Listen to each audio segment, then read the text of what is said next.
ज्ञानाञ्जनशलाकया चक्षुरुन्मिलितं येन तस्मै श्रीगुरुवे नमः। श्रीचैतन्यमनोभीष्टं स्थापितं येन भूतले स्वयं रूप कदा मह्यं ददाति स्वपदान्तिकं। वन्देऽहं श्रीगुरु श्रीयुतपदकमलं श्रीगुरुं वैष्णवांश्च श्रीरूपं साग्रजातां सहगना रघुनाथान्वितं सजीवं साद्वैतं सावधूतं परिजनसहिता कृष्ण चैतन्य देवं श्री राधा कृष्ण पादान् सहगना ललिता श्री विशाखान्वितांश्च नमो ओम विष्णुपादाय कृष्ण पृष्ठाय भूतले श्रीमते भक्तिवेदांत स्वामिनिति नामिने नमस्ते सरस्वते देवे गौरवाणी प्रचारणे निर्विशेष शून्यवादी पाश्चात्य देश तारिणे नमो ओम विष्णुपादाय कृष्ण पृष्ठाय भूतले श्रीमते भक्ति सिद्धांत सरस्वती ति नामनी शिवा शुभान्वी देवी दायता कृपाब्दे कृष्णा संबंध विज्ञान दायिने प्रभवे नमः। माधुर्य ज्वला प्रेमाण्य शिवरूपानुगा भक्तिदाया गौर करुणा शक्ति विग्रहाय नमस्तुते। नमस्ते गौरवाणी श्रीमूर्ते दिन तारिणे रूपानुगा विरुद्ध अपसिद्धांत धायनंत हरिणे नमः गौर किशोराय साक्षात् वैराग्य मूर्ते विप्रलंबरसाम्बोध पदाम्बुजायते नमः। नमः गौर किशोराय नमः गौर किशोराय सच्चिदानंद नामने गौर शक्ति स्वरूपाय रूपानुगा वराय ते गौरभिर्भाव भूमे स्वं निर्दिष्टा सज्जन प्रिय वैष्णव सार्वभौम श्री श्री जगन्नाथाय ते नमः। जय श्री कृष्ण चैतन्य प्रभु नित्यानंद श्री अद्वैत गदाधर शिवासादि गौर भक्त वृंद हरे कृष्णा कृष्ण कृष्णा हरे हरे हरे राम राम राम हरे हरे हरे कृष्णा कृष्ण कृष्ण हरे हरे हरे राम राम राम हरे हरे हरे कृष्णा कृष्ण कृष्ण हरे हरे हरे राम राम राम हरे हरे हरे कृष्णा। सबका हार्दिक अभिनंदन है। तो हम अपने अंतिम लास्ट पिछले सत्र में तो कुछ नहीं हो पाया। इसके पिछले सत्र में हमने भगवान की अनुकंपा यानी कि 44वां के विषय में हमने पढ़ा था, है ना। एक मिनट।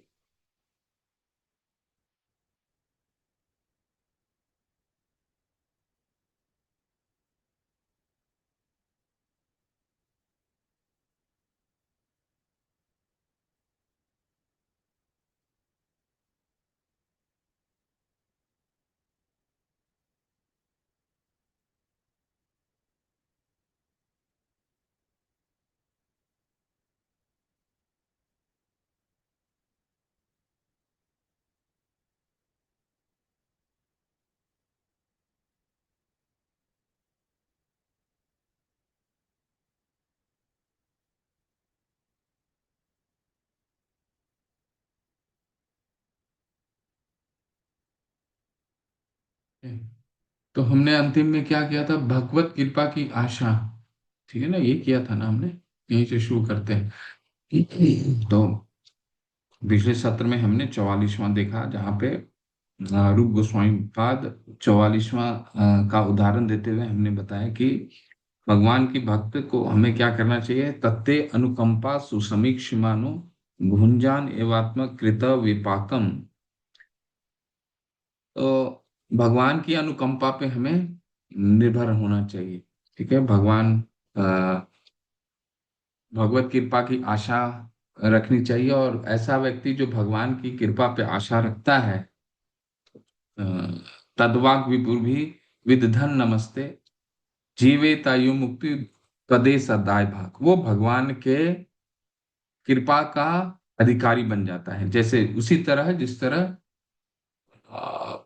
अ, पुत्र या पुत्री अपने पिता का और अपने पूर्वजों के धन का अधिकारी बन जाता है, ठीक वैसे ही अगर हम भगवान के अनुकंपा पे हमारी श्रद्धा है तो उस अनुकंपा पे अगर हमें, अगर उस पे निर्भर रहते हैं तो भगवान की कृपा निश्चित रूप से मिलेगी, ऐसा कह रहे हैं। ठीक है, ओके।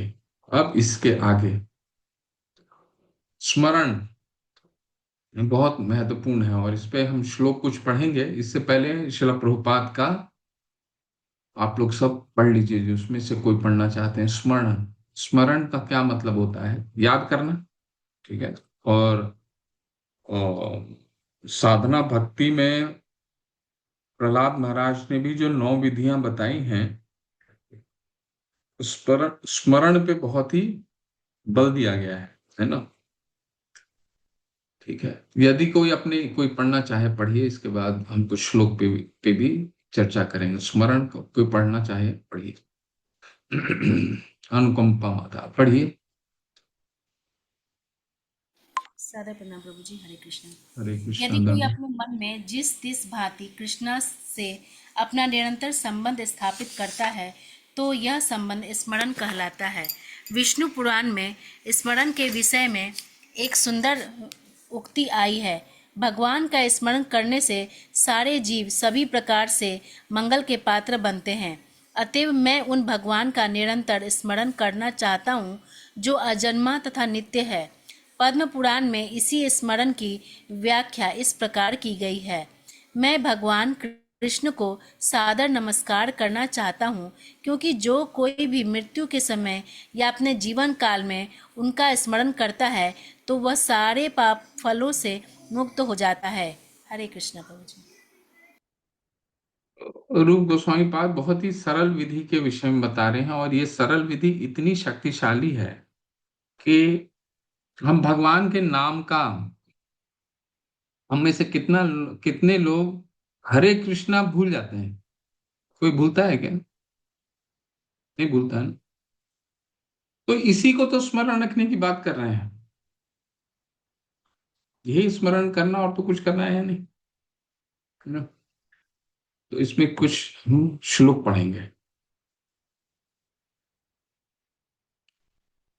क्या विष्णु पुराण में है? स्मृति सकले सकल कल्याण भाजनम यत्र जायते पुरुषम तम अजह नित्यम व्रजामि शरणम हरिम। बहुत सुंदर श्लोक है, विष्णु पुराण का उद्धृत देते हुए शिव प्रभुपाद जी समझा रहे हैं कि जिनका केवल स्मरण करने मात्र से हरे कृष्णा कृष्णा कृष्णा हरे हरे, हरे राम राम राम हरे हरे। भगवान का नाम और भगवान में तो कोई भेद नहीं, दोनों अभिन्न है। ये तो हम अब तक जान चुके हैं। महसूस कर रहे हो या ना कर रहे हो वो अलग बात है, परंतु यहाँ तो कुछ महसूस की बात कर नहीं रहे हैं। बस उनका स्मरण करना है, कृष्ण का नाम जानते हैं, और उन नाम उसका नाम की स्मरण है। अब स्मरण करने मात्र से अगर हम केवल भगवान का नाम का स्मरण ही करते हैं हमेशा, तो उसकी कितनी महिमा है देखिए। केवल स्मरण करने मात्र से मनुष्य समस्त प्रकार के कल्याण एवं मंगलों का पात्र यानी अधिकारी बन जाता है। मैं उन अजन्मा नित्य और परम पुरुष भगवान श्री हरि की शरण ग्रहण करता हूं। अब स्मरण कोई व्यक्ति, हम किसी का स्मरण कब करते हैं? ठीक है, हम किसी का भी स्मरण कब करते हैं? मान लीजिए हम अपने बच्चों का स्मरण हमेशा करते हैं, किसी के माता पिता के बच्चों का, छोटे छोटे जो बच्चे होते हैं उसका माता पिता बहुत स्मरण करते हैं। अब क्यों स्मरण करते हैं? क्योंकि एक तरह से बच्चों पे शरणागति हो गई होती है। तो यहाँ पे रूप गोस्वामी पाद ये समझाने की कोशिश कर रहे हैं कि कोई किसी का भी नाम का स्मरण या किसी भी चीज की स्मृति हमारे को हमेशा कब हो सकती है? जब किसी वस्तु से हमें प्रेम होगा तभी तो स्मृति होगी, अदर नहीं तो स्मृति हो ही नहीं सकती। ठीक है, तो साधना भक्ति के स्तर पे इसी के लिए शिला प्रभुपाद ने हमें ये 9 विधि बड़ी शक्तिशाली दे रखी है। ठीक है, सुबह जल्दी उठना, नाम जप करना, मंगल आरती करना, भागवतम की कक्षा करना, 16 माला का जप करना। अब इन सब विधियों से क्या होता है? इन सब विधियों से मान लीजिए हम नौकरी पे भी निकलते हैं और कई कार्य करते हैं, परंतु स्मृति एक बन जाती है। स्मृति बन जाती है कि शाम को जाना है, फिर कीर्तन करना है, भगवान कृष्ण भगवान है, बहुत तरह की स्मृति बनती है। तो ये स्मृति करने मात्र से क्या होता है, मनुष्य समस्त प्रकार के कल्याण एवं मंगलों का अधिकारी बन जाता है। पिछले श्लोक में हमने क्या देखा कि वो व्यक्ति भगवान का हर मंगल का अधिकारी बन जाता है जो भगवान की कृपा की अंत्येष्टि, यानी कृपा का भगवान की कृपा पे आश्रित रहता है। तत्ते अनुकंपा, भगवान की अनुकंपा पे आश्रित रहता है, ऐसा व्यक्ति भगवान का कृपा का अधिकारी बन जाता है। तो यहाँ पे क्या कह रहे हैं, यहाँ पे उसी बात को और आगे बढ़ाते हुए कह रहे हैं कि जो भगवान का नाम का स्मरण करता है, भगवान के गुण का स्मरण करता है, भगवान के रूप का स्मरण करता है, भगवान की लीलाओं का स्मरण करता है, ये तो सारे ही भगवान से अभिन्न है ना। ठीक है, भगवान में, भगवान और भगवान के नाम गुण रूप लीलाओं में तो कोई भेद है नहीं। अब किसी भी रूप में अगर भगवान का हम स्मरण कर रहे हैं, शिला प्रभुपाद भी कितना सुंदर से समझाया अभी। क्या समझाया देखिए, समझा ये रहे हैं देखिए बहुत सुंदर से बोले, यदि कोई अपने मन में जिस तिस भांति से कृष्ण से अपना निरंतर संबंध स्थापित करता है, तो वो संबंध स्मरण कहलाता है। जिस तिस भांति भी, ये न के न प्रकारेण मना कृष्ण निवेशित, इसीलिए बार बार रूप गोस्वामी पाद एक चीज पे जोर डालते रहते हैं, किसी न किसी प्रकार से हमें इंगेज रहना चाहिए। अब इंगेज रहेंगे तभी भगवान की, ये न के न प्रकारे न मन कृष्ण नहीं, किसी तरह से भगवान का कोई ना कोई कार्य करते रहना। साधना भक्ति कितनी लंबी है, 64 के 64 रूप गोस्वामी पाद दे रहे हैं। हम तो कोई भी किसी भी चीज को किसी भी समय कर सकते हैं। ठीक है, तो स्मरण करने की बहुत सारे तरीके हैं, तो ये होगी स्मृति। ठीक है, एक और बहुत सुंदर श्लोक है पद्म पुराण का श्लोक, वो ले लेते हैं, इसके बाद फिर आगे बढ़ेंगे। ओके, इसके बाद क्या है, विष्णु पुराण का दूसरा है, प्रयाणे प्रयाणे च यन नाम स्मरताम नृणाम सद्यो नश्यति पापाधौ नमस तस्मै चित आत्मने। चाहे मृत्यु का समय हो या सामान्य जीवन काल, जिन परमेश्वर के नाम का स्मरण करने मात्र से मनुष्यों के पापों का विशाल समूह तुरंत नष्ट हो जाता है, उन सच्चिदानंद स्वरूप भगवान को मैं बारंबार नमस्कार करता हूँ। ठीक है, तो ये बहुत सुंदर दोनों श्लोक हैं जिसको स्मरण की महात्म्य को समझाते हुए यहाँ पे पद्म पुराण से क्या कह रहे हैं, पद्म पुराण से ये समझाने के, प्रायण, प्रायण मतलब प्राण, प्रायण करना, चले जाना, यानी मृत्यु प्राप्त कर लेना। ठीक है, अब व्यक्ति मृत्यु के समय हो उसको कहा जाता प्रयाण काल। अंत काले च मामेवा स्मरण मुक्त्वा, इसलिए आपको स्मरण हो, क्यों भगवान ने 8वें अध्याय में कहा है। देखिए रूप गोस्वामी पाद उसको उदाहरण से समझा रहे हैं। जो व्यक्ति प्रयाण यानी कि अपने अंत काल में भगवान की स्मृति करता है, ठीक है, अब और या फिर च अप्रायण या सामान्य जीवन काल में जो भगवान का नाम स्मरताम निर्नाम, भगवान का नाम का स्मरण करता है, भगवान के रूप का स्मरण करता है, गुण का स्मरण करता है, लीलाओं का स्मरण करता है, सद्यो नाशति पापाधौ। ठीक है, उसके सारे पाप नष्ट हो जाते हैं। देखिए पाप का नष्ट होना बहुत ही महत्वपूर्ण है अगर हमें भक्ति में आगे बढ़ना है। जब तक हृदय में, इसलिए चैतन्य महाप्रभु ने भी क्या कहा है, सबसे पहले चित्त का दर्पण साफ करना होगा, चेतो दर्पण मार्जन, उसका मार्जन करना होगा।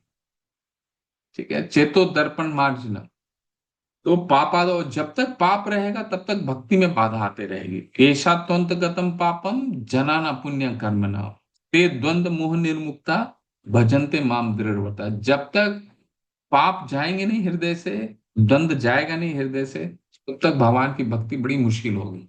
ठीक है, स्मृति नहीं होगी, पूरे दिन में आप कितना भी करने की, अगर हृदय में बहुत सारी अ, उम, मोटी परत जमी हुई है तो बहुत मुश्किल होगा। इसीलिए 16 माला का जप सुबह का सुबह एक एक संग करना बहुत महत्वपूर्ण है, बहुत ही महत्वपूर्ण। ये सब भगवान का हरि नाम का जप करना इन सब की विधि का सर्वोपरि है। मतलब ये स्मरण स्मृति में कितना मददगार करेगा भगवान का नाम का जप। ठीक है, तो ये है स्मरण। अब बहुत महत्वपूर्ण बिंदु पे आ रहे हैं, इसको जल्दी से पढ़ेंगे। अगला बिंदु क्या है? ध्यान। अब ध्यान को जानने से पहले मैं आपको यहाँ समझा देता हूँ क्या हम लोग पढ़ने वाले हैं। भगवान के अ,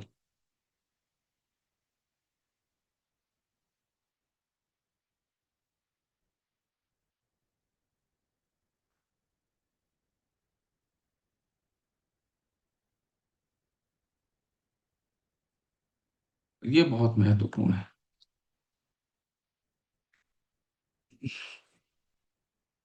अभी स्मृति था, ठीक है, लेकिन स्मृति के बाद और ये जब स्मृति गहन हो जाती है, ठीक है, ये जब स्मृति, देखिए, भगवान का नाम का अगर हम जप कर रहे हैं तो क्या होगा? भगवान की स्मृति आती रहेगी जाती रहेगी, आती रहेगी जाती, कुछ कुछ समय के लिए आएगी भी, वो फिर चली जाएगी।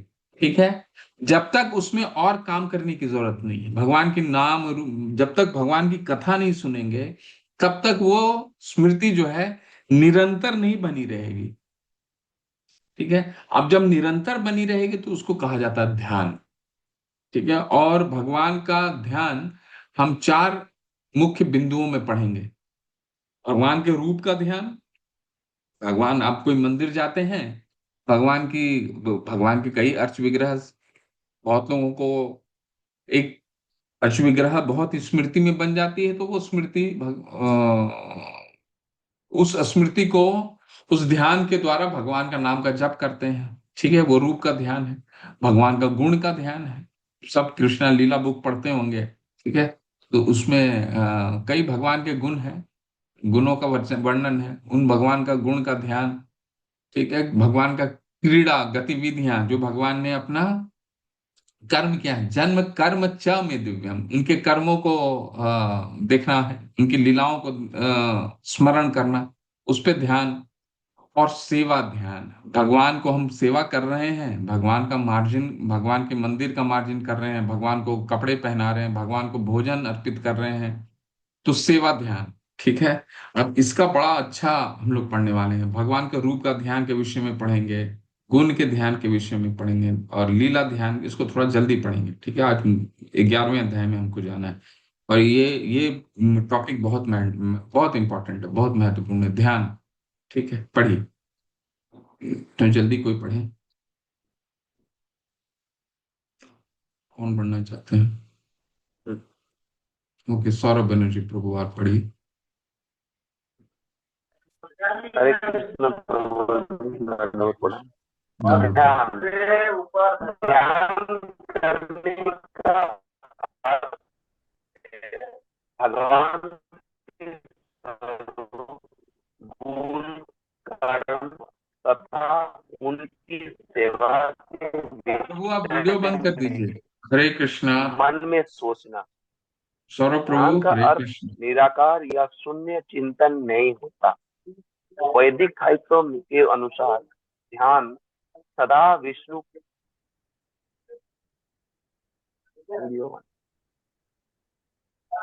हाँ, हरे कृष्ण प्रभु, सुनाई दे रहा अभी? वॉइस आपकी हरे कृष्ण डिस्टर्ब है, आप वीडियो प्रभु बंद जी, कर दीजिए। हेलो। आपकी आवाज नहीं आ रही है, वीडियो बंद करके कीजिए। हाँ, वीडियो बंद करके कीजिए। इशू है प्रचुर प्रभु जी, यहाँ नेटवर्क का बहुत इशू है यहाँ। एक तो अभी ठीक है, अभी साइड में पढ़िए बर्फ कुछ। गिर रहा है। हाँ। करने का अर्थ है भगवान के स्वरूप, गुण, कर्म तथा प्रभु, आपका नेटवर्क नहीं है, फिर कोई और पढ़ते हैं, इसके बाद आपसे बात करें।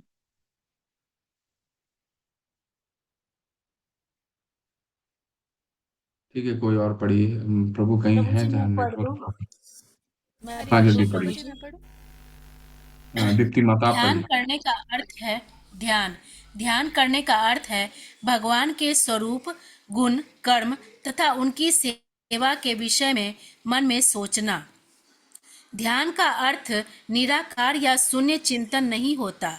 वैदिक साहित्य के अनुसार ध्यान सदा विष्णु के स्वरूप का ही किया जाता है। नृसिंह पुराण में भगवान के स्वरूप के ध्यान के बारे में कहा गया है।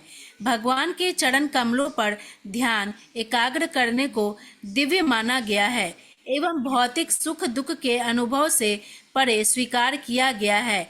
ऐसे ध्यान से दुराचारी भी अपने जीवन के पाप कर्मों के फल से छूट सकता है।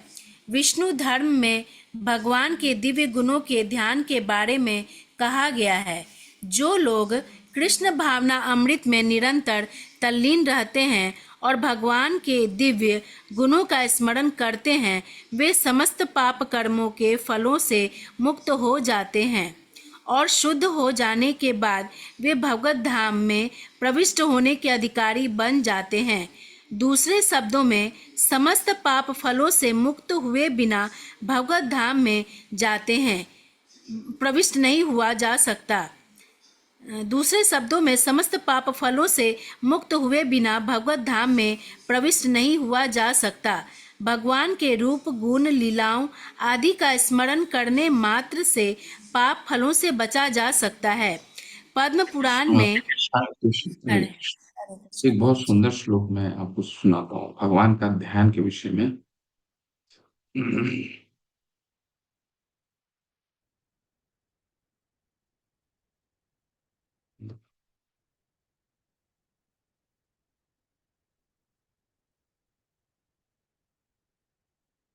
देखिए, ध्यान के विषय में कह रहे हैं और क्या कह रहे हैं। ध्यान करने का अर्थ है भगवान के स्वरूप, गुण, कर्म तथा उनकी सेवा के विषय में मन में सोचना। ठीक है, क्या क्या है, चार विषय के विषय में पढ़ रहे हैं। भगवान के स्वरूप, यो भगवान के अर्च विग्रह को देखते हैं, ठीक है, वो भगवान के स्वरूप, भगवान के गुण, भगवान की लीलाएं और भगवान को जो सेवा हम अर्पित करते हैं उनको मन में सोचना। ठीक है, बड़ा बड़ा इंटरेस्टिंग आने वाला है, जब सेवा जाएंगे बड़ा इंटरेस्टिंग। पहले लेकिन रूप के विषय में बताते हैं। अब रूप का क्या महात्म्य है, क्या महात्म्य है कि हम जब मंदिर जाते हैं अर्च विग्रह के पास खड़े होकर के, हम थोड़ा हमारा मन लग रहा हो नहीं लग रहा हो, परंतु थोड़ा देर वहां पे भगवान को देखने का भी एक शास्त्रों में तरीका बताया गया है। ठीक है, श्रीमद् भागवतम के दूसरे स्कंद में भगवान को देखने का तरीका बताया है। क्या गया है कि हमें पैरों से लेकर के ऊपर तक नीचे, भगवान को देखने की क्या तरीका है, पैरों से लेकर के ऊपर तक। और जब हमारा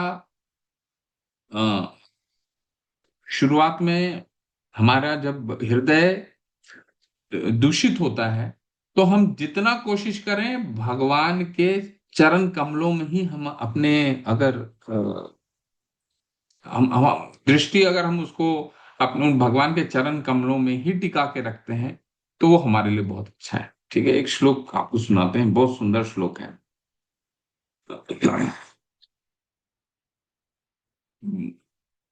श्लोक का पहले ये समझिए। अब अघासुर का नाम सुना होगा आपने, अघासुर की लीलाएं सुनी होंगी। ठीक है, अघासुर की लीलाएं हैं। अब अघासुर, अब देखिए यहाँ पर पढ़िए क्या है कि अब इस श्लोक आने से पहले मैं इसका महात्म्य समझाता हूँ। पढ़ क्या रहे हैं कि भगवान के अगर रूप का हम स्मृति करते हैं तो उससे क्या फायदा मिलता है। कहीं अर्श विग्रह को देखते हैं और उस अर्श विग्रह को मन में, अगर हम उस अर्श विग्रह को स्मृति करते हैं, ध्यान करते हैं और उस ध्यान करके हम भगवान का नाम का जप करते हैं तो फायदा क्या मिलने वाला, क्या अच्छा होने वाला है। उसके उदाहरण में एक परिवेश बता देता हूं। अगासुर का उदाहरण है, क्या है, अगासुर कृष्ण को मारने के इरादे से आया था। ठीक है, लेकिन जब भगवान उसके मुख में प्रविष्ट हुए तो अंततः अगासुर का मन कृष्ण पर केंद्रित हो गया। इस क्षणिक और अनजाने संपर्क के कारण भी उसके सारे पाप धुल गए और उसे सारूप्य मुक्ति प्राप्त हुई। सोचिए, अघासुर क्यों आए थे भगवान के पास। अघासुर आए थे भगवान को मारने के लिए, लेकिन भगवान उनके मुख में घुस करके फिर उनको मुक्ति मुक्ति दे दी। ठीक है, तो केवल एक ऐसा व्यक्ति, एक ऐसा असुर जो भगवान को द्वेष से मारना चाह रहा था, भगवान ने उस पे भी अनुकंपा कर दी।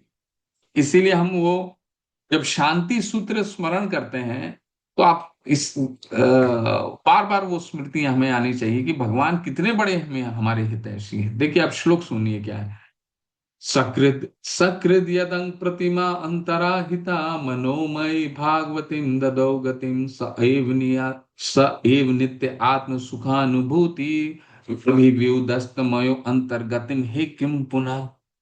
सकृद यदंग प्रतिमा, सकृद, अब एक एक शब्द बहुत इंपॉर्टेंट है, बहुत महत्वपूर्ण है, और भगवान के रूप के विषय में स्मृति के बारे में बता रहे हैं। क्या है सकृद यदंग? सकृद का मतलब होता है, पहले इसका हम अनुवाद पढ़ते हैं क्या है। यदि केवल एक बार या विवश होकर भी परमेश्वर के विग्रह को अपने मन में स्थापित करता है कोई व्यक्ति, कितना सुंदर है बताइए। सकृत का मतलब, पहले पढ़ लेता हूं। यदि कोई केवल एक बार या विवश होकर भी परमेश्वर के विग्रह रूप को अपने मन में एकाग्रित करता है तो वह परम गति यानी मुक्ति प्राप्त कर लेता।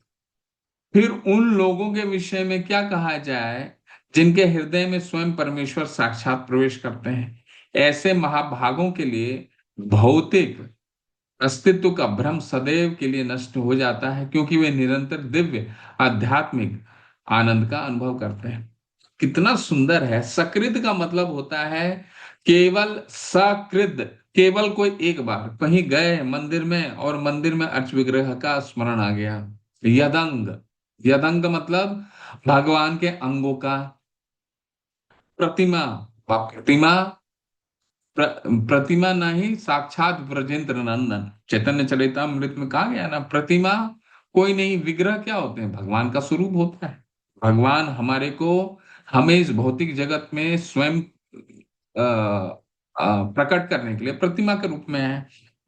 कोई सकृद यदंग, भगवान के अंगों के विषय में कृद एक बार भी उनके प्रतिमा का अंतराहिता करता है, अपने अंतःकरणों से उसकी स्मृति करता है, मनोमयी मन में स्मरण करता है, चाहे वो जबरदस्ती ही क्यों ना हो।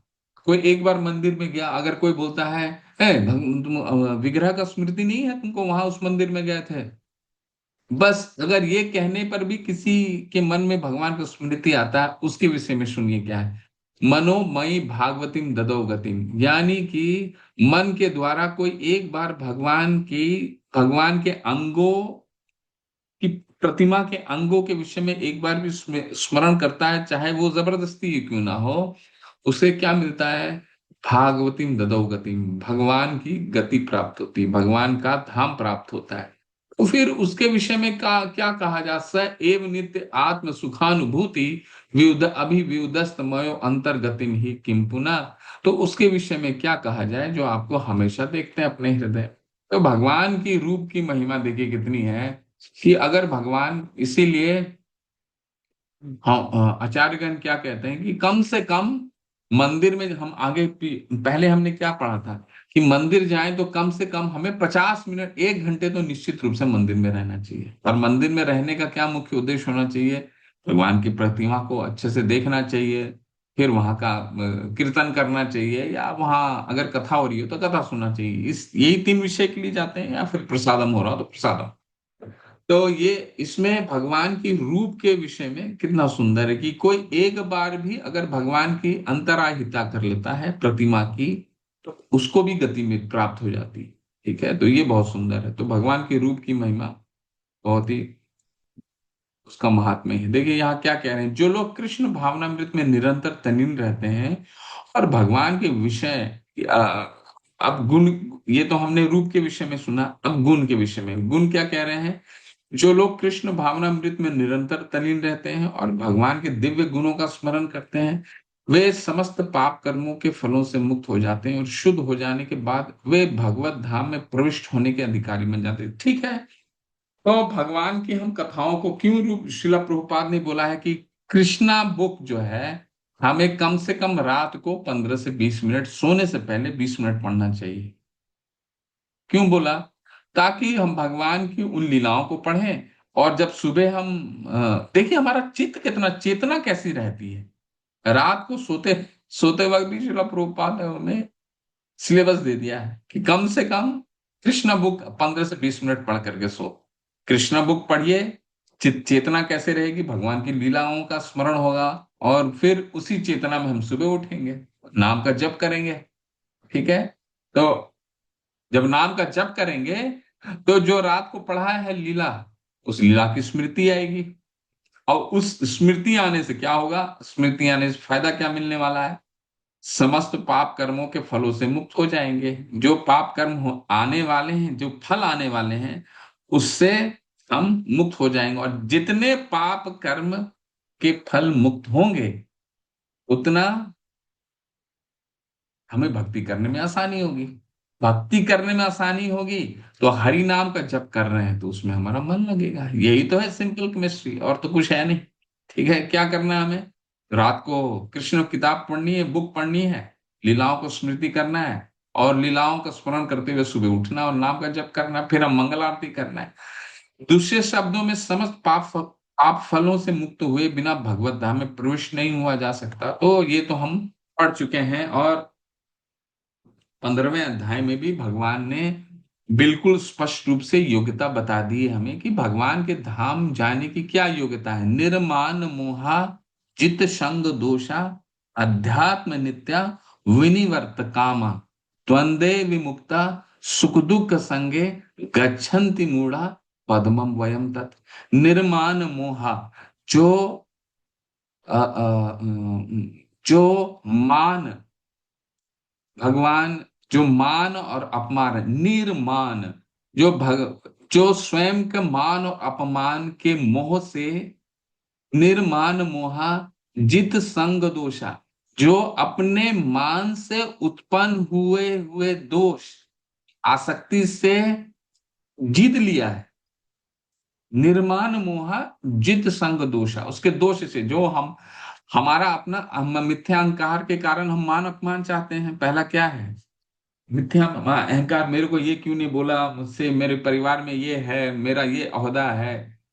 तो निर्मान मोहा, उसके उस मान के मोह से जो आने वाले दोष हैं उसको हमने जीत लिया है। उसको जो व्यक्ति जीत लिया है, निर्मान मोह जित संग दोषा अध्यात्म नित्या विनिवर्त कामा, और सारे काम, भौतिक काम आसक्ति, उसको विनिवर्त हो गया, उससे छुटकारा पा लिया है। विनिवर्त कामा द्वंद्वे विमुक्ता सुख दुख संगे, सुख दुख से आने वाले जो भी द्वंद्व हैं उससे मुक्त हो गया है। गच्छन्ति मूढ़ा पद्मम वयम तम, ऐसा व्यक्ति मेरा धाम आने का अधिकारी है। यही योग्यता बताई ना भगवान ने 15वें अध्याय में। ठीक है। अब यहां पर क्या कह रहे हैं, देखिए कि कौन व्यक्ति है जो समस्त पाप कर्मों से मुक्त हो जाता है और शुद्ध हो जाने के बाद वो भगवत धाम में प्रविष्ट होने का अधिकारी बन जाता है। ठीक है, तो ये कितना शक्तिशाली, ये सब साधना भक्ति के लक्षण है। ठीक है, भगवान के रूप गुण लीलाओं आदि का स्मरण करने मात्र से पाप फलों से बचा जा सकता। पद्म पुराण में भगवान के कार्यकलापों के स्मरण में विषय में कथन आता है, जो व्यक्ति भगवान की मधुर लीलाओं तथा अद्भुत कार्यकलापों में ध्यान में सदैव निमग्न रहता है, वह सारे भौतिक कलमश से निश्चित रूप से छूट जाता। बड़ा सुंदर अभी एक कथा आने वाली है। ठीक है, ये ब्रह्म वैवर्त। अब सेवा ध्यान हमने क्या क्या पढ़ लिया, हमने पढ़ लिया भगवान के रूप का जो ध्यान करता है।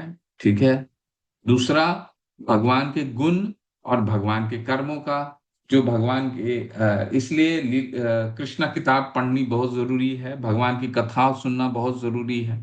ठीक है, कथा सुनेंगे तो भगवान के गुण रूप लीलाओं का स्मृति आती रहेगी। ठीक है, अब हम जो पढ़ने वाले हैं वो बहुत मजेदार है। सेवा प्रार्थना, सेवा ध्यान, यानी भगवान का कुछ सेवा हम कर रहे हैं, उसको ध्यान करने मात्र से उसका महात्म्य सुनिए।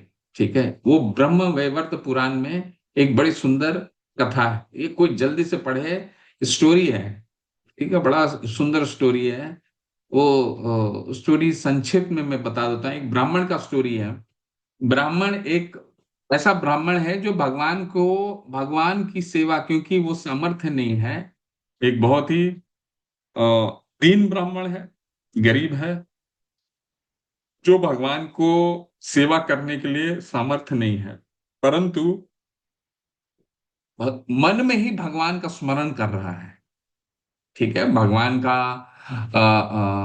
को अच्छे अच्छे भोजन अर्पित कर रहा है, भगवान को स्नान करा रहा है, भगवान को चांदी के बर्तन में भोजन अर्पित कर रहा है, और जो भी वो सोच सकता है। ठीक है, हालांकि यथार्थ में उसका सामर्थ्य नहीं है, परंतु मन से तो वो सोच ही सकता है, भगवान को हम चांदी के बर्तन में, चांदी के पात्र में भोजन कराएं, भगवान को भगवान को इस तरह से वैभव में रखें, ऐसा तो सोच ही सकता है। अब वो सोचने मात्र से उसको क्या लाभ प्राप्त होता है, कथा ये है। लेकिन जो इसका लाभ है वो आप पढ़िए तो मजा आने वाला है, मजेदार, बड़ा बहुत मजेदार है। ब्रह्म वैवर्त पुराण थोड़ा फास्ट पढ़िएगा, जो जो बहुत जल्दी पढ़ सकते हैं वो पढ़िए। आप दीप्ति माता आप पढ़िए ब्रह्म वैवर्त पुराण, यहाँ से पढ़िए कथा। क्या हम हरे पढ़ रहे कृष्ण हैं, गुरुजी। क्या पढ़ रहे हैं, ध्यान से पहले सुन लीजिए। पढ़ रहे हैं हम सेवा ध्यान, यानी कि भगवान को जो सेवा अर्पित की जाती है, उसको मन में उस सेवा को अभी करने रहे हैं, वो सेवा हो नहीं रही है, अभी सेवा को हम ध्यान कर रहे हैं। ठीक है, कि रविवार का दिन है, और रविवार का दिन हम थोड़ा मंदिर में मंदिर का अच्छे से मार्जिन करेंगे, अच्छे से कपड़े, मंदिर के कपड़े बिछाएंगे, और भगवान को अच्छे से सजाएंगे, फूल अच्छे से लगाएंगे, बस ये ध्यान करना है। ये ध्यान करने का क्या लाभ है, देखिए पढ़िए, चलिए चलिए चलिए चलिए माता हरे पढ़िए। कृष्ण गुरुजी, हरे कृष्ण। ब्रह्म हरे कृष्ण। इस संबंध में ब्रह्म वैवर्त पुराण में कथा आती है कि दक्षिण भारत के प्रतिष्ठानपुर नगर में एक ब्राह्मण रहता था जो संपन्न नहीं था, किंतु तो भी वह यह सोचकर आत्मतुष्ट रहता था कि विगत कर्मों से एवं कृष्ण की इच्छा से उसे पर्याप्त धन एवं ऐश्वर्य प्राप्त नहीं हुआ, अतः वह अपनी विपन्नावस्था पर तनिक भी दुखी नहीं था और अत्यंत शांति पूर्वक जीवन बिताता था। वह अत्यंत विशाल हृदय था और कभी कभी सिद्ध महापुरुषों के भाषण सुनने जाया करता था।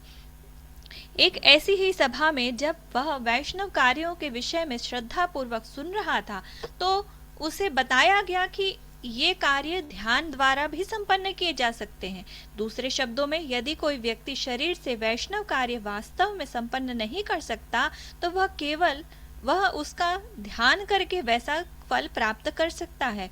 चूंकि वह ब्राह्मण आर्थिक दृष्टि से संपन्न नहीं था, अतएव उसने मन द्वारा राजसी ढंग से भक्ति कार्य करने का निश्चय किया और उसने यह कार्य प्रारंभ किया।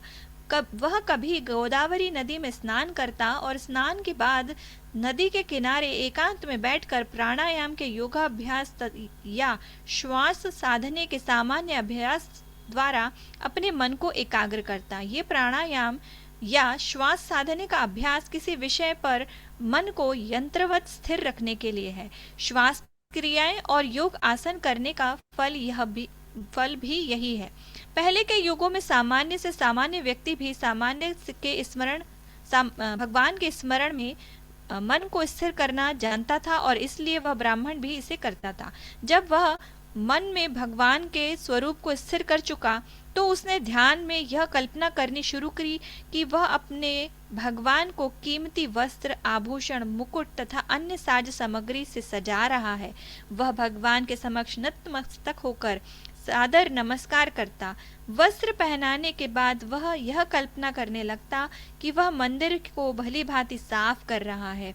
मंदिर की सफाई के बाद वह सोचने लगता कि उसके पास अनेक सोने चांदी के पात्र हैं, जिन्हें वह नदी के पवित्र जल से भर कर लाने के लिए ले जा रहा है। इस तरह वह न केवल गोदावरी के जल को एकत्र करता, अपितु गंगा, यमुना, नर्मदा, कावेरी से भी जल ले आता। सामान्यतः भगवान की पूजा करते समय वैष्णव जन मंत्रोच्चार द्वारा नदियों के जल को एकत्र करते हैं।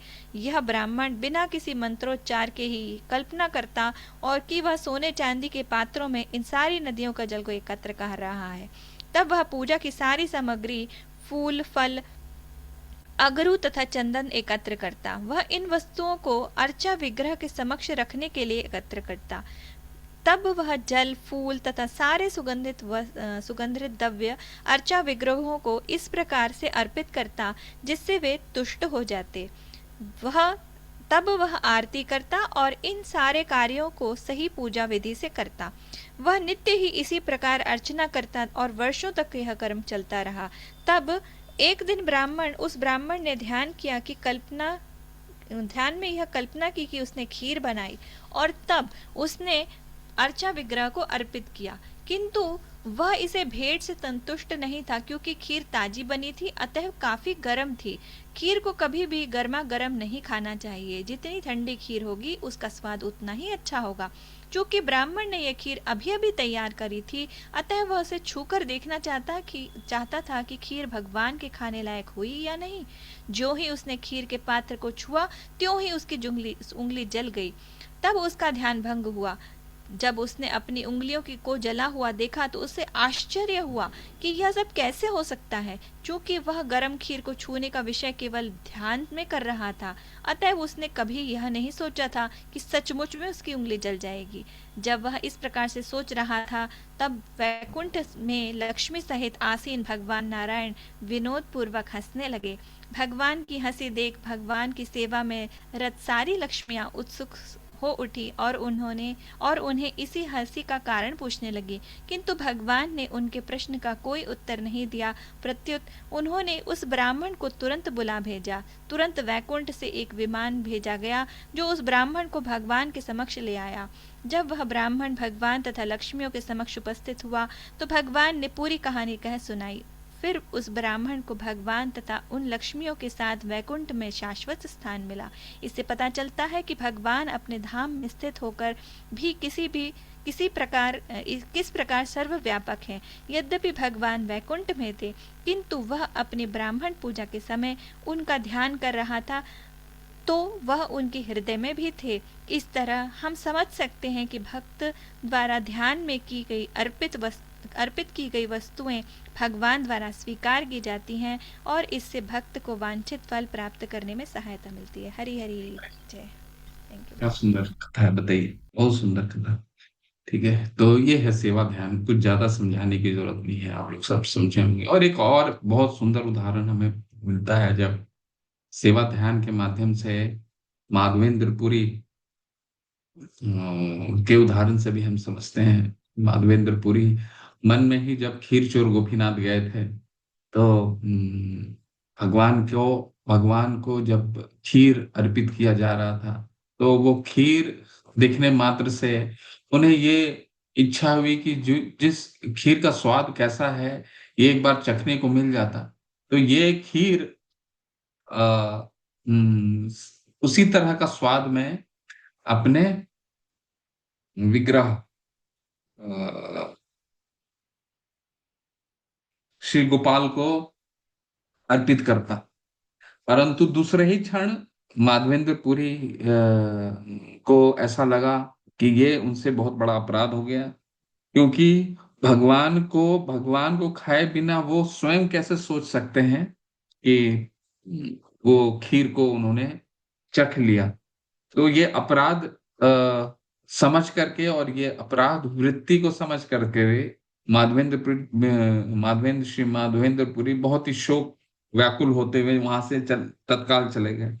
लेकिन भगवान ने वो सेवा में वो जो उन्होंने सेवा ध्यान किया था, क्या सेवा ध्यान किया था कि खीर जो जिस स्वाद का मैं खीर, अगर ये स्वाद चखने को मिल जाता तो वो स्वाद उसी तरह का स्वाद में अपने गोपाल को भी विग्रह अर्पित करता। आप लोग सबने कथा सुनी होगी ना, माधवेंद्र पुरी को गोपाल की विग्रह प्राप्त हुई, स्वप्न में आए थे, गोपाल की विग्रह प्राप्त हुई। इसके बाद उन्होंने उनको स्थापित किया गांव वालों के साथ मिल करके, और फिर उन्होंने श्री गोपाल ने उनको फिर सपने में आया और कहा कि मुझे बहुत गर्मी लग रही है, बहुत ज्यादा गर्मी है, चंदन की लकड़ी लेकर के आओ।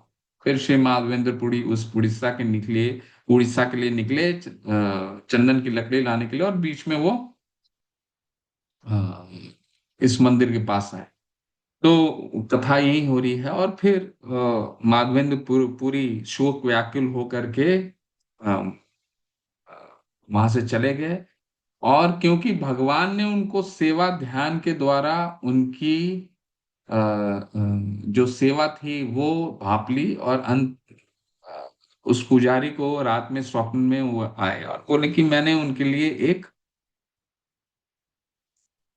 एक खीर की जो पार्टी है वो मैंने छुपा रखी, उसको जाकर के खिलाओ माधवेंद्रपुरी को। तो भगवान इस तरह, और फिर वो पुजारी जाते हैं और वो खीर की जो पात्र रहता है वो प्राप्त होता है, और फिर माधवेंद्रपुरी को पुकार करके उन्होंने वो पात्र खिलाते हैं। कहने का तात्पर्य ये है कि सेवा ध्यान, अगर हम ये ध्यान भी कर लें कि आज मंदिर का मार्जिन करना है, आज भगवान को नहाना है, आज भगवान को बहुत अच्छे से सजाना है, ठीक है, तो ये भी एक साधना भक्ति का एक बहुत ही भावी और शक्तिशाली अंग है। और शिला रूप गोस्वामी पाद ने उसको केवल सेवा ध्यान को देखिए, भगवान से जुड़ी हुई कितनी भी चीजें हैं, अगर उनके विषय में केवल हम आज क्या पढ़ रहे हैं, केवल हम मन में भी सोच लिए, भगवान के रूप के बारे में मन में हमने सोच लिया, भगवान के गुण के बारे में कुछ पढ़ा है, अच्छा भगवान ने ऐसा किया है क्या, भगवान ने बारिश, अरे बारिश से बचने के लिए पूरी पहाड़ी उठा ली, ठीक है, उसके नीचे सबको छुपा लिया। तो भगवान से जुड़ी हुई किसी भी चीज, चाहे उनके रूप की हो, चाहे उनके नाम की हो, चाहे उनको सेवा कर रहे हैं उसकी हो, किसी का भी हम निरंतर ध्यान करते हैं तो उससे हमारे इतने क्या लाभ है। लाभ देखिए, वैकुंठ की प्राप्ति हो गई केवल ध्यान। तो किसी, देखिए कहने का बहुत ही सिंपल है, बहुत ही सरल है, हम किसी भी वस्तु का तभी ध्यान कर सकते हैं जब उससे प्रीति, जब हमारी उससे प्रीति हो, ठीक है। तो साधना भक्ति हमें यहाँ तक लेकर के पहुंचती है कि भगवान का सेवा का ध्यान के बारे में हमें आता है। अब जैसे माता अपने बच्चों के विषय में क्या सोचती रहती है हमेशा, ठीक है, छोटे छोटे छोटे बच्चे होते हैं उसको क्या विषय में, उसको अच्छे से नहा दें, उसको अच्छा कपड़ा से पहने दें, उसको इस समय खाना खिला दें, हमेशा इसी विषय में सोचती है। तो जब तक प्रीति, प्रीति का मतलब ही होता है कि हमेशा भगवान के विषय में, चाहे वो उससे जुड़ी हुई जो भी चीजें हैं, उनको देखना, उनको नहाना, उनको, उनसे जुड़ी हुई जो भी चीजें हैं उसको केवल ध्यान भी हमने कर लिया तो हमारा भगवत धाम पक्का है, ठीक है। तो ये समझा रहे हैं। ओके, अगला, इसको भी शुरू करते हैं, ये बड़ा बहुत इंपॉर्टेंट है, 11वां अध्याय, दास से भाव, ठीक है। ये दास से भाव हम कौन सा है,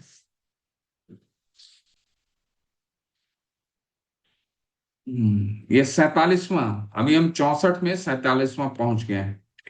दास से भाव, दास से भाव कह रहे हैं, नहीं, दास, दास्यम। अभी आपको एक चीज समझना है, ठीक है, ये वो दास से नहीं है जो भाव के प्रेमा के स्तर में आ रहा है, ठीक है। तुरंत ये मत समझ लीजिएगा तो ये तो दास से हनुमान जी वाला दास हो गया, नहीं नहीं, ये हनुमान जी वाला दास से नहीं है, वो तो प्रेमा के स्तर में है, ठीक है। हम अभी कौन से क्या पढ़ रहे हैं, हम साधना भक्ति पढ़ रहे हैं, अभी तो साधना भक्ति से रागानुगा तक पहुंचेंगे तब भाव और प्रेम आने वाला है।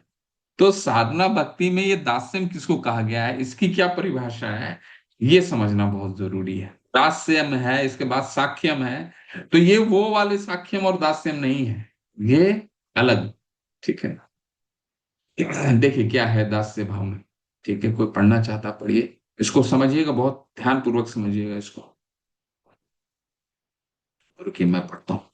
कर्मियों के अनुसार कर्म के फलों को अर्पित करना दास्य भाव या सेवकाई है, किंतु शील रूप गोस्वामी जैसे वैष्णव आचार्यों के अनुसार भगवान की किसी न किसी सेवा में निरंतर संलग्न रहना दास्य भाव या सेवकाई है, ठीक है। दो चीजें निकल के आ रही हैं। पहला पहला ये है कि कर्मियों के अनुसार, यानी कि जो विद्वानों के अनुसार दो तरह के लोग, दो तरह की दास्य भाव है, दो तरह की दास्य सेवा वृत्ति है। क्या है सेवा वृत्ति, दास्य सेवा वृत्ति, हमने जो भी काम किया वो भगवान को हमने अर्पित कर दिया, ठीक है। तो कर्मियों के अनुसार कर्म के फलों को अर्पित करना दास भाव या सेवकाई है। यानी कि यत करोषि यद अश्नासि यद जुहोषि ददासि यत तपस्यसि कौन्तेय तत्कुरुषो मम दर्पणम। अब ये वाला जो श्लोक यहाँ लगा दिए, तो रूप गोस्वामी पाद विद्वान कह रहे हैं कि ये भी दास्य भाव है। भाई आप सब किसको, आप अपनी सारी चीजें कब अर्पित करेंगे किसी को? जब उसको सरेंडर कर रहे हैं तभी तो करेंगे, नहीं तो अर्पित कर हो ही नहीं सकता। ठीक है, लेकिन इसमें क्या है, अब इसमें रूप गोस्वामी पाद एक और चीज नया ऐड कर रहे हैं। क्या ऐड कर रहे हैं? किंतु शील रूप गोस्वामी जैसे वैष्णव आचार्यों के अनुसार भगवान की किसी न किसी सेवा में निरंतर निरंतर संलग्न रहना दास्य भाव या सेवकाई है। अब यहां पे ये डिफरेंस है, ये भेद कर रहे हैं रूप गोस्वामी पाद की, नहीं नहीं, यद कुरोशी यद अश्नाशी वाले में वो दास्य भाव नहीं आएगा। क्यों नहीं आएगा? क्योंकि वो तो कर्म मिश्र भक्ति है, वो शुद्ध भक्ति नहीं है। कर्म मिश्र भक्ति मतलब कि वो सुकीर्तन हो सकते हैं। ठीक है, चतुर्विधा भजन्ते माम जना सुकीर्तो अर्जुना आर्तो अर्थार्थी जिज्ञासु। अब ये सुकीर्तन हो सकते हैं, परंतु शुद्ध भक्ति के स्तर पे नहीं है। ठीक है, शुद्ध भक्ति के स्तर में कौन है? रूप गोस्वामी कह रहे हैं कि वो व्यक्ति है जो किसी न किसी तरह से, शील रूप गोस्वामी जैसे वैष्णव अनुसार भगवान ने किसी न किसी सेवा में निरंतर संलग्न रहना, दास्य भाव, कुछ ना कुछ करते रहना भगवान के लिए, ये है दास्य भाव। ये नहीं कि जब मैंने कुछ काम किया वो भगवान, उसके फल को भगवान को अर्पित कर दिया, ये कर्म मिश्र भक्ति है। ठीक है, लेकिन कोई भी काम हम भगवान को भगवान को अर्पित करते हुए, तस्मात् सर्वेषु कालेषु माम अनुस्मर युद्ध च मयि अर्पितो मनोर बुद्धि। तुम युद्ध करो, मुझे स्मरण करते हुए युद्ध करो। ठीक है, ये अब किसी व्यक्ति को, मान लीजिए अर्जुन को कह रहे हैं कि युद्ध करो मेरे को स्मरण करते हुए। अब युद्ध करते हुए कोई तीर चला रहा, भगवान की स्मृति कहां से आएगी? जब तक मन में ये उद्देश्य ना होगा कि मैं तीर चला रहा हूं इससे भगवान प्रसन्न होंगे, तब तक भगवान की स्मृति तो आ ही नहीं सकती। कैसे आएगी? कोई युद्ध कर रहा है, वहां तो द्वेष द्वंद्व सब कुछ चल रहा है, क्रोध चल रहा है। ठीक है, उन पे तीर बारिश हो रही है, तो वो तो भगवान की स्मृति आएगी नहीं। लेकिन अगर अर्जुन अर्जुन को क्या बोल रहे हैं भगवान, तस्मात् सर्वेषु कालेषु माम अनुस्मरम, मेरा मन, मेरी स्मृति करते हुए तुम युद्ध करो। किस तरह से? मई अर्पितो मनोर बुद्धि, अपने मन और बुद्धि को मेरे में अर्पित करते हुए, कि जो ये तीर चला रहे हैं उससे खुशी होने वाले भगवान को, भगवान प्रसन्न होने वाले। ये नहीं कि मैं इसे जीत जाऊंगा, अगर जीत गया तो भगवान को अर्पित कर दूंगा, ये कर्म मिश्र हो गया। लेकिन जीता या हारा उससे कोई लेना देना नहीं है। अगर हमने तीर चलाई, मनियो अर्पितो मनोर्बिदु, मैंने अपने मन को भगवान को अर्पित, भगवान मेरे तीर चलाने मात्र से भगवान खुश हो जाएंगे। तो ये क्या हो गया? रूप गोस्वामी पाद कह रहे हैं ये है दास्य भाव, सेवा का। ठीक है, स्कंद पुराण के अनुसार जो लोग अनुष्ठानों, 4 वर्णों और 4 आश्रमों में लिप्त रहते हैं वे भक्त माने जाते हैं। ठीक है, किंतु जब भक्तगण भगवान की प्रत्यक्ष सेवा में लगे रहते हैं तो वे भागवत या शुद्ध भक्त होने चाहिए। जो लोग चारों वर्णों तथा चारों आश्रमों द्वारा सकाम कर्मों अथवा नियत कर्मों में संलग्न रहते हैं वे वास्तविक शुद्ध भक्त नहीं होते।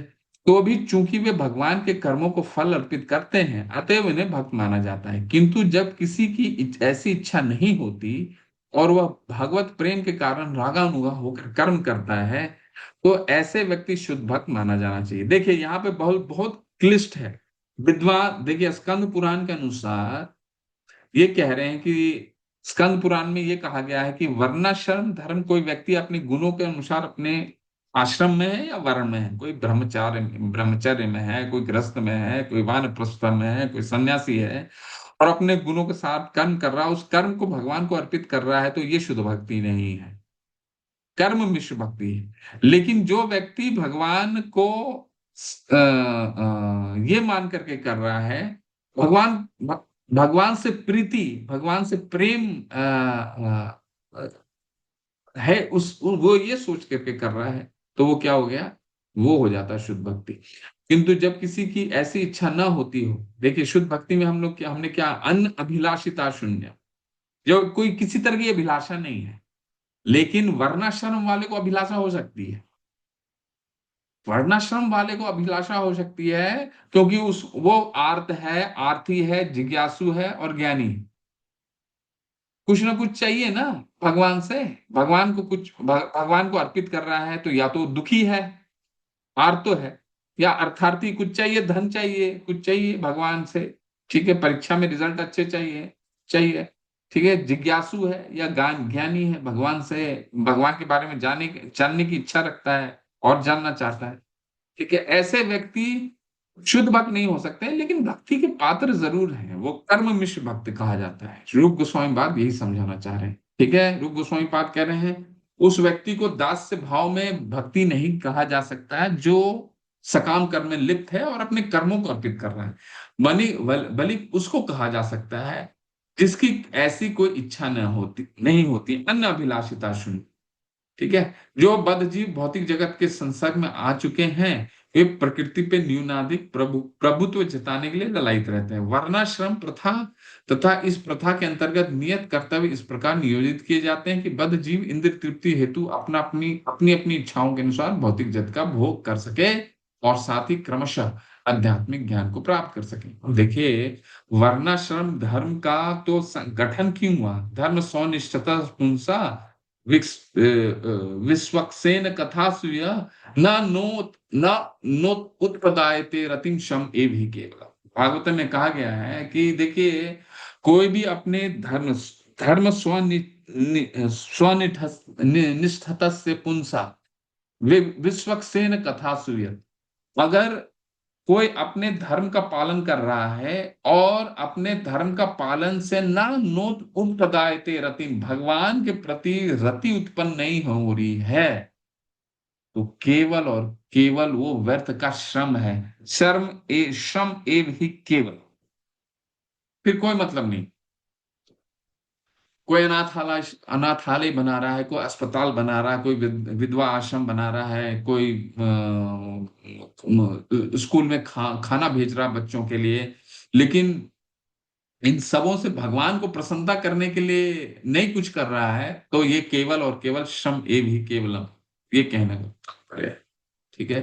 क्योंकि जो भक्तगण गृहस्थ होते हैं वे वैदिक कर्म कांडों के साथ साथ भक्ति के नियत कार्यों को भी स्वीकार करते हैं, क्योंकि दोनों ही कृष्ण को तुष्ट करने के निमित्त होते हैं। जब गृहस्थ भक्तगण कोई वैदिक अनुष्ठान करता है तो वे कृष्ण को तुष्ट करने को उद्देश्य से करता है। यज्ञार्थार्थ कर्मणो अन्यत्र लोकोयम कर्म बंधन, हमने पढ़ा है ना भगवत गीता में कि यज्ञ यज्ञ करने की संस्तुति क्या है, यज्ञ किस लिए किया जाता है?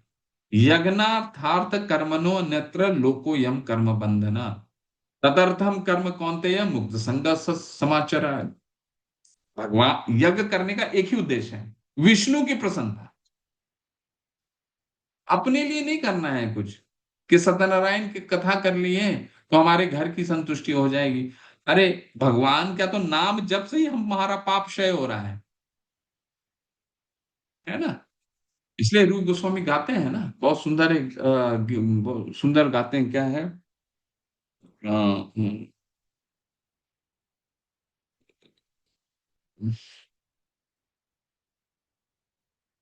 चलिए पढ़ते पढ़ते अगर याद आता है तो सुनाता हूँ, बहुत सुंदर है कथा। ठीक। जब गृहस्थ भक्तगण कोई वैदिक अनुष्ठान करते हैं तो कृष्ण को तुष्ट करने के उद्देश्य से ही करते हैं। जैसा कि हम पहले कह चुके हैं, भगवान को तुष्ट करने के उद्देश्य किया गया कोई भी कर्म भक्ति माना जाता है, ठीक है। तो कोई भी कर्म अगर हम अपने लिए कर रहे हैं और भगवान उसमें मुख्य नहीं है, तो उसके बंधन में फंस जाएंगे हम। जो भी हम अपने शारीरिक बोध के लिए कर रहे हैं तो बंधन फंसाएगा ही फंसाएगा। भगवान मुक्त करते हैं, अभी आगे आने वाला है, या यस हरेर दास से कर्मणा मनसा गिरा निखिलस अपि अवस्था से जीवन मुक्त से उच्चते। बड़ा बहुत सुंदर श्लोक आने वाला अगले 2 पैराग्राफ के बाद ही, वो आज निकल करें। कोई भी व्यक्ति, देखिए जब आएगा तो पढ़ेंगे उसको। श्रील रूप गोस्वामी यहाँ उस व्यक्ति का वर्णन करते हैं जो भक्ति में संलग्न रहने के लिए उपयुक्त है। वे कहते हैं कि जो नव दीक्षित है और जिन्होंने थोड़ी भी भगवत प्रेम विकसित कर लिया है, वे अपने भक्ति के अनुपात में इंद्र तृप्ति के कार्यों में रुचि नहीं रखते, किंतु फिर भी यदि इंद्र तुष्टि करने वाले कार्यों में किंचित भी रुचि होती है तो ऐसे कर्मों के फल को कृष्ण को अर्पित करना चाहिए। इससे भी भगवान की सेवा में संलग्न रहना कहा जाता है, जिसमें भगवान स्वामी स्वरूप होते हैं और कर्म करने वाले दास रूप होते हैं। देखिए, ये जरूर अच्छा है कि वर्ण श्रम धर्म को जो भी फल है भगवान को अर्पित कर देना चाहिए। अर्पित करने का एक ही उद्देश्य होता है। क्या उद्देश्य होता है? कि हमारी उन फल कर्म के फलों से हमारी आसक्ति कम हो, और जितनी आसक्ति कम होगी भगवान भक्ति में उतनी सुविधा होगी हमें। ठीक है, ये कह रहे हैं। नारदीय पुराण में बताया गया है कि यह दास्य भाव किस तरह दिव्य होता है। उसमें कहा गया है कि जो व्यक्ति मनसा वाचा कर्मणा निरंतर भक्ति में लगा रहता है, अथवा ऐसा व्यक्ति जो भक्ति में लगा नहीं रहता किंतु निरंतर उसकी कामना करता है, वह मुक्त समझा जाता है। अब तो आ गया, इसको मैं कल समझाऊंगा। यही है, यह यस हरे दास्य कर्मणा मंत्र, बहुत सुंदर श्लोक है। इसको आप लोग याद कर लीजिएगा, इतना सुंदर श्लोक है नारदीय पुराण में। तो अब संक्षिप्त में मैं बताता हूं, आप इसको बस सोचते रहिए। ठीक है। अब कई गृहस्थ में घर में ऐसा होता है कि पत्नी को, घर का माहौल ऐसा नहीं होता कि पत्नी को भक्ति करने में जिस अनुपात में पत्नी चाहती हैं, माताएं चाहती हैं, उस अनुपात में वो भक्ति कर पाती हैं, ऐसा माहौल नहीं होता है। चाहे वो माताएं हों और कई घरों में पुरुष पुरुष भी हों। ठीक है, पुरुष करना चाहते हैं, प्रभु लोग करना चाहते हैं, लेकिन घर का माहौल ऐसा नहीं होता कि उनको जिस अनुपात में वो भक्ति में आगे बढ़ना चाहते हैं उस अनुपात में वो भक्ति नहीं कर पाते। ठीक है। अब यहाँ उनके लिए बहुत जबरदस्त श्लोक है, बहुत जोरदार श्लोक है। क्या कह रहे हैं? देखिए, दास्य भाव कि अगर हम कल इसको हम बहुत ही डिटेल में पढ़ेंगे कि अगर हमारे मन में ये इच्छा है कि हम भगवान की भक्ति करें, चाहे वो हो सकता है माहौल उस समय घर का जो इस तरह का माहौल है उनको भक्ति उस अनुपात में ना करने देता हो, परंतु इच्छा है कि जैसी मौका मिले मैं 16 माला कहीं जाके कर लूंगा, जैसी मिले भक्ति की कथा, भगवान की कथा के बारे में सुन लूंगा, केवल ये इच्छा रखने मात्र से आप मुक्त कहलाते हैं। क्या जोरदार है श्लोक, बताइए तो। केवल इच्छा है, अभी कर नहीं रहे हैं, हो सकता है आप 2 ही माला कर रहे हो, छुप छुपाते हुए 4 माला कर रहे हो सकता है भगवान का हो सकता है तिलक लगाने में दिक्कत हो रहा हो, कि बहुत घरों में तिलक लगाना दिक्कत है कि तिलक नहीं लगा सकते, तिलक लगाएंगे तो क्या कहेंगे लोग। लेकिन इच्छा जरूर है, जैसे ही बाहर गए थोड़ा बहुत पानी का तिलक लगा लिए, तो ये इच्छा रखने मात्र से मुक्त हो जाएंगे। इसको जीवन मुक्त से उच्चते, अभी अब पता चल गया। अब ये श्लोक हम अच्छे से पढ़ेंगे कल, तब हमें ये समझ में आएगा कि भगवान के भक्त मुक्ति की इच्छा क्यों नहीं रखते हैं, क्यों मोक्ष लघुता कृत होता है। ठीक है, मुक्ति क्यों तुच्छ है, पॉकेट में रखते हैं क्यों, क्योंकि स्वतः ही मिल जाती है इच्छा रखने मात्र से। ऐसा नारदी पुराण से हम सीखेंगे। ठीक है, हरि हरि।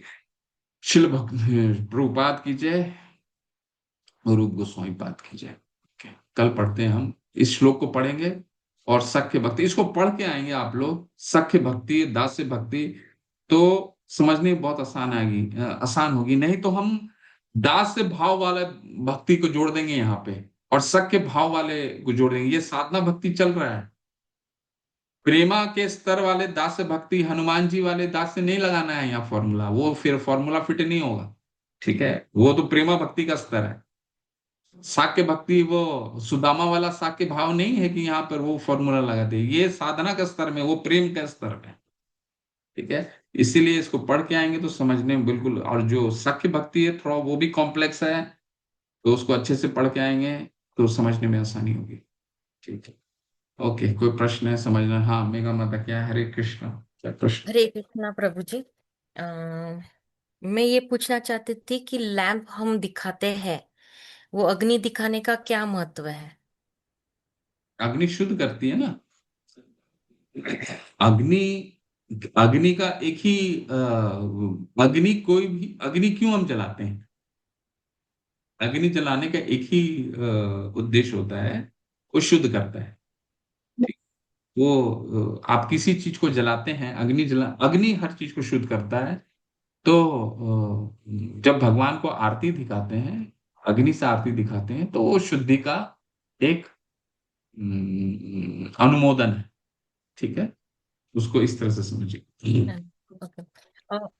और ये अब जब जैसे जयपता स्वामी, हिज ग्रेस जयपताका स्वामी महाराज की जो तबीयत खराब है, उनके लिए जो हम माला कर रहे हैं, तो उसको कैसे अर्पण, यानी करने से पहले अर्पण करना है कि करने के बाद अर्पण करना है? नहीं, कैसे करते हुए अर्पण कर रहे, अर्पित कैसे करता है। जाएगा फिर मेरा माला? बस करते हुए अर्पित करते जाना माता, उनको हाँ। स्मरण करते हुए माला करते रहना, तो उनको स्मरण करते हुए, उनकी उनको स्मृति रखते हुए आपको स्मृति नाम का जप करते रहना है।